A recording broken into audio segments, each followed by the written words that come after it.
Saudara-saudara, akhir tahun lalu kita telah tutup 1.000 tambang timah ilegal di Bangka Belitung. 1.000 tambang ilegal. Saya telah minta Panglima TNI dan Kapolri untuk usut. Masa 1.000 tambang pejabat TNI dan pejabat Polri nggak tahu?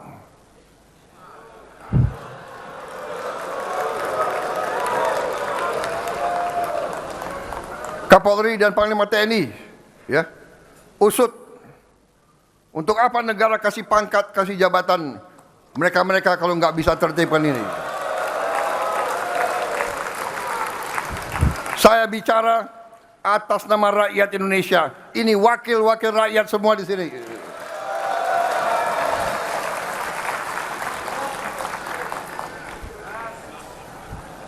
Pemimpin yang baik, komandan yang baik adalah yang berani menertibkan anak buahnya sendiri.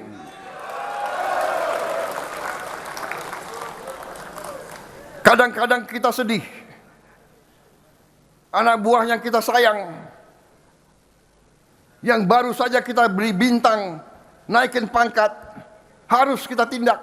Tapi demi rakyat, demi negara, demi bangsa, harus kita lakukan.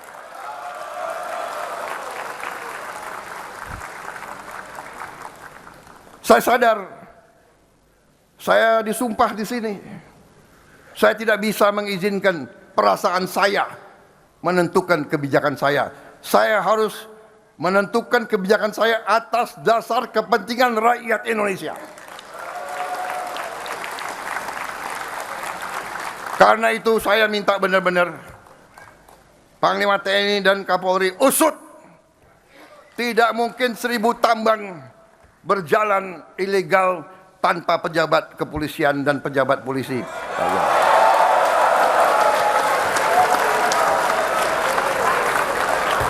Tapi Menteri Keuangan usut bea cukai juga.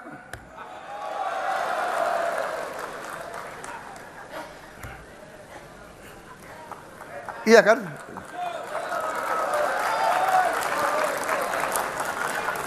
Bakamlah, tugasmu jaga itu penyelundupan. Kenapa masih banyak penyelundupan di situ? Saudara-saudara, ya, nggak ada masalah. Kita justru menantang mereka berbuat yang terbaik, ya. Mereka itu anak-anak kita, tapi harus kita berani tegakkan kebenaran. Rakyat kita sekarang tidak mau terima ketidakadilan, tidak mau melihat lagi penyelewengan. Mereka bukan bodoh, mereka pinter. Mereka orang yang paling rendah, paling tidak berdaya, sudah punya gadget-gadget semua. Saudara-saudara, bayangkan dalam 6 bulan tahun 2026 ini PT Timah telah mencapai keuntungan 2,7 triliun rupiah. 9 kali lebih tinggi dibandingkan periode yang sama tahun lalu. Saudara-saudara sekalian, artinya naik 900%. Dalam 6 bulan naik keuntungan 900%. Karena PT Timah adalah TBK. PT Timah valuasinya sekarang naik 280% di bulan Agustus 2026 dibanding Agustus 2025 yang lalu. Saudara-saudara, mungkin yang punya saham di PT Timah berarti kekayaannya naik 300%. Sayang Kepala BP Danantara tidak memberi proyeksi kepada kita. Kalau enggak kita borong itu saham PT Timah. Pembenahan BUMN kita lakukan secara besar-besaran. Di 6 bulan pertama tahun 2026 ini, untung bersih PT Semen Indonesia naik 408,9%. 400%. Untung bersih PT Pupuk Indonesia naik 252,8%. Untung bersih PT Pertamina naik 86%. Untung bersih Pegadaian naik 84,4%. Saudara-saudara, untung bersih Pelindo naik 60,4%. Dan untung bersih PTPN naik 54,4%. Garuda Indonesia yang hampir dipilotkan, yang pesawatnya adalah puluhan pesawat di grounded, tidak bisa mereka perbaiki. Kini kita berhasil reaktivasi pesawat-pesawat yang grounded. Per bulan Juni 2026, total pesawat yang berhasil kita reaktivasi bertambah 20 pesawat sehingga menjadi 140 pesawat. Garuda Indonesia yang sudah sekian tahun rugi, sekarang sudah ada harapan untuk kembali untung. Kalau kemarin tidak terjadi perang di Timur Tengah, sesungguhnya bulan Juli ini Indonesia sudah untung. Kita sekarang berharap di awal tahun 2027 mereka sudah mulai untung.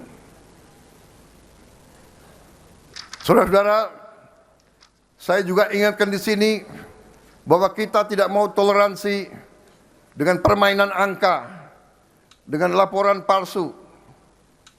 Kita harus dapat angka-angka yang benar, angka yang tepat, walaupun kadang-kadang pahit. Kita telah mengoreksi laporan keuntungan dari banyak BUMN. Setelah kita koreksi, hasil BUMN tahun 2024 menjadi 186 triliun rupiah. Dividen BUMN di tahun 2024 adalah 85,5 triliun rupiah. Karena perbaikan-perbaikan yang kita kerjakan, pada tahun 2025 keuntungan BUMN mencapai 326 triliun rupiah. Naik 75,3% dari 2024. 326 triliun rupiah ini adalah keuntungan tanpa permainan angka. Dividen BUMN yang disetor tahun 2025 mencapai 142,3 triliun. Naik 67% dari tahun 2024. Namun, tentu lebih tepat angka dividen BUMN dilihat secara net dengan penanaman modal negara atau PMN yang diberikan dari APBN ke BUMN pada tahun yang sama. Pada tahun 2024, dividen BUMN dikurangi PMN adalah 53 triliun rupiah. Tahun 2025, dividen BUMN dikurangi PMN adalah 138 triliun rupiah, naik 160%.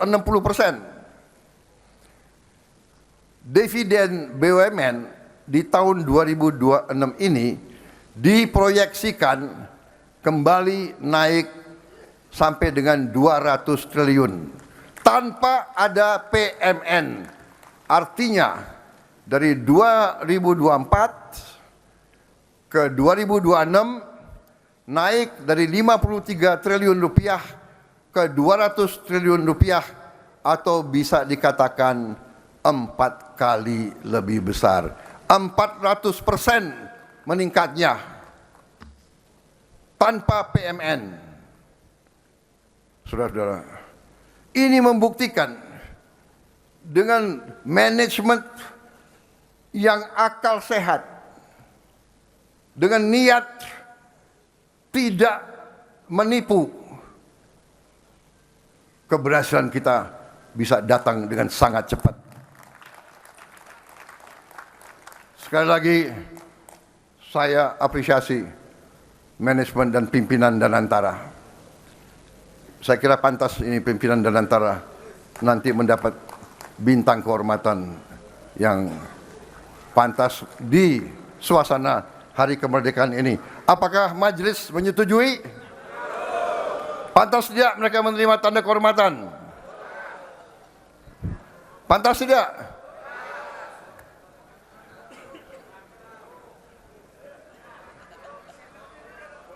Keuntungan BUMN sekarang digunakan untuk mempercepat upaya hilirisasi kita.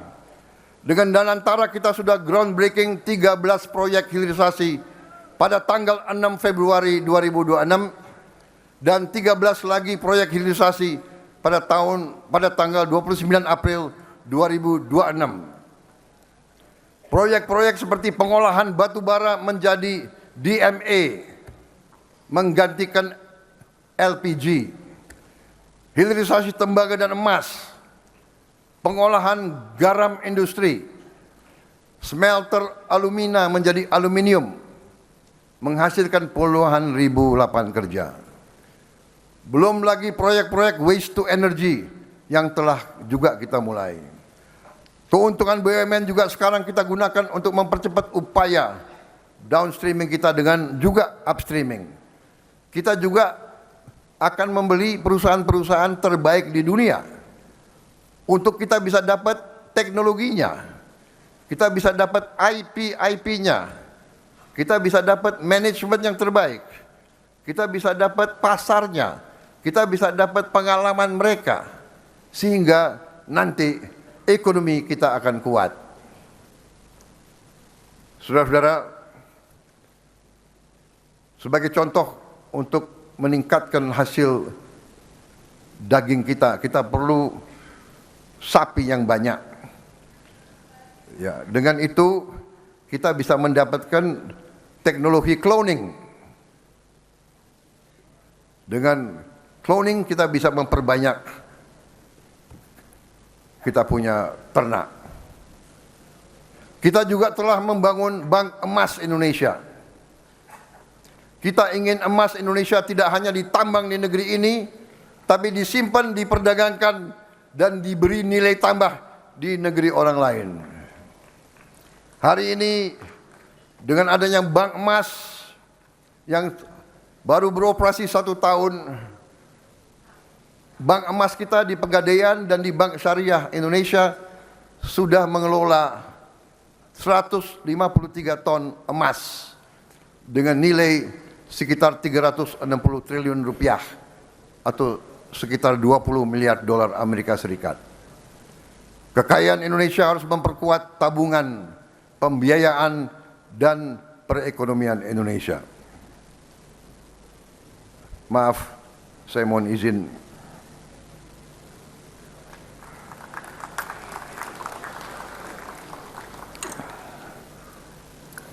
Memang kopi Indonesia yang terbaik.